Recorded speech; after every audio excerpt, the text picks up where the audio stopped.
Az első részben a trekkek szerkesztését tárgyaltuk, most nézzük meg a térkép szerkesztés menetét, ha ezt meg is szeretnénk szerkeszteni a turistautak.pont számára. Bevezetésképp, mint tudjuk, a Magyarország turista térképe naponta frissítődik az openmaps.eu oldalon. Itt egy látványos térképet látunk, nézzünk bele egy kicsit. A Velencei tornyító környékét, hogyha megnézzük, itt szép, kellemes túróutakat tudunk tervezni. Ha megfelelő zoom szintet elérjük, akkor előjönnek a turistautak, földutak. Érdemes bekapcsolni a turistajelzéseket, a színvonalakat és az árnyékolást. Tudunk egy kellemes túrát is szerkeszteni ezen az oldalon.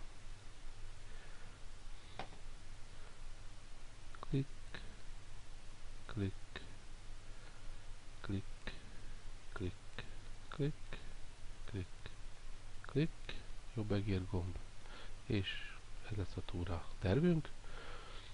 Majd ki is tudjuk listázni utalunkat. Ezek után nézzük meg a térképszerkesztés menetét. Ha már van a turistautak.hu-n feltöltött trekkünk, akkor a térképszerkesztési fórumon kérhetünk térkép forrás letöltési jogot. Töltsük le az aktuális tájegységet, állítsuk be a tömörítést, szerkesztési módot és a hozzátartozó összes tracket. Ha ezzel meg vagyunk, bontsuk ki úgy, hogy a szerkesztendő térképfájlunk egy mappában legyen a letöltött trackekkel. Szerkesztés előtt nézzünk bele, mit látunk a térképfájlba. A térképfájl az egy TXT típusú állomány, F3-mal belenézhetünk, és megnézhetjük szerkezetét. A térképfájlunk elején egy fejlécet találunk, ami például tartalmazza a lokkolási dátumot, időpontot. Utána a térképelemeket találjuk, a pontot, a point, a vonalt, a polyline-t, a terület, a poligont. A polynak számos paramétere van, ebből is a legfontosabb, ugye a típusa, ami hexakódként jelenik meg, ez azonosítja be, hogy milyen típusú polyról van szó, majd egyéb paramétert kitölthetünk, a data 0 tartalmazza a térképen az elhelyezkedését, és egyéb más információkat tárol még. A polyline azok a térkép következő szakaszában található. A polyline-nak számos paramétere van, nézzük meg ezek közül a legfontosabbat. A típus határozza meg a polyline, azaz az út típusát. Milyen úttípusú útról van szó? Földút, betonút, aszfaltút, utca, stb.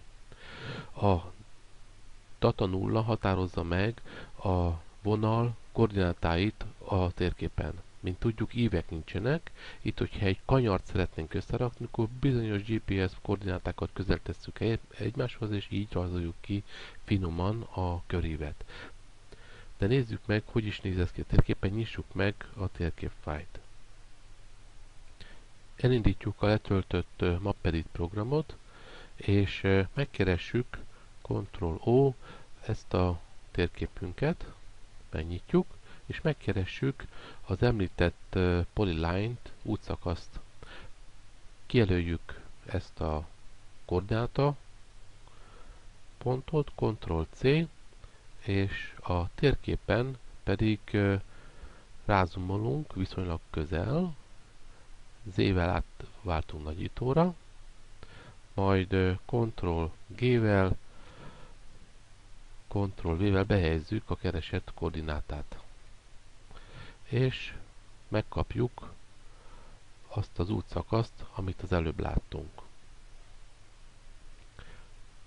Tehát az előbb a térképfájlban látott vonalunk, ez az adott útszakasz, itt látjuk, hogy 1, 2, 3, 4, 5, 6 pontból áll össze ez az útszakasz. Még itt látjuk, hogy 1, 2, 3, 4, 5, 6 pontból áll össze ugyanaz útszakasz. Itt a típus 84, amit ugyanúgy meglátjuk, hogy ez a 84-es a Secure Root, és itt láthatjuk az úttípusokat. Érdemes lehet kitérni a zoom szintekre, valójában a szerkesztés mindig a nullás zoom szinten kell elvégezni, de néha-néha előfordulhat, hogy tudnunk kell, hogy mi is ez. Ha kontrollt nyomva tartjuk, akkor tudunk távolodni a térképen, és bizonyos dolgok eltűntek, mert most a 2-es zoom szinten vagyok, de hogyha közelebb megyünk, lejjebb szállunk, akkor a zoom szintet váltjuk. De ezt az 1-es, 2-es, 3-as, 4-es gombok billentyűvel is megtehetjük.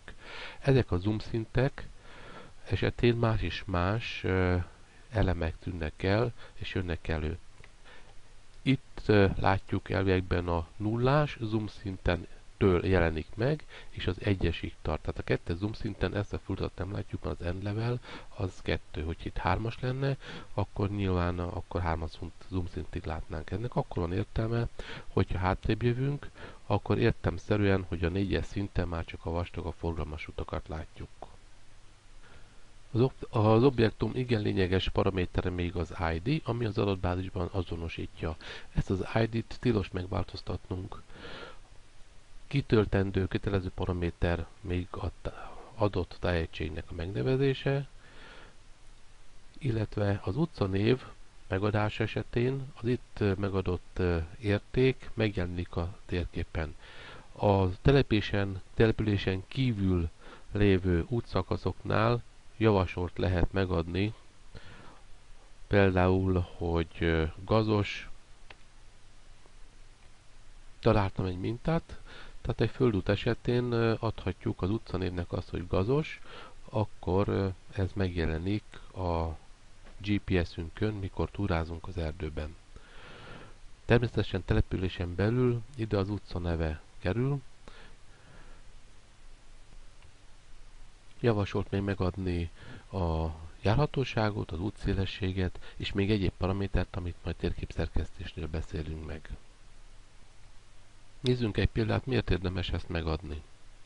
Ha valaki a rasteres képen szeretne szerkeszteni, túrát tervezni, akkor ezt itt is megteheti, és ha nézzünk egy itinert, akkor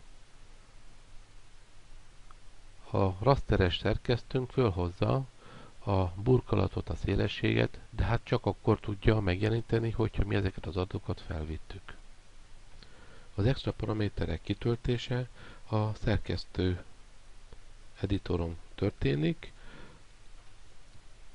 Megnézzük az adatbázis, szerkesztés, és itt ezeket a paramétereket kell majd kitöltenünk. Ha a térképfájlban hátrébb görülünk, akkor eljutunk a poligonokig, ami a területeket definiálja.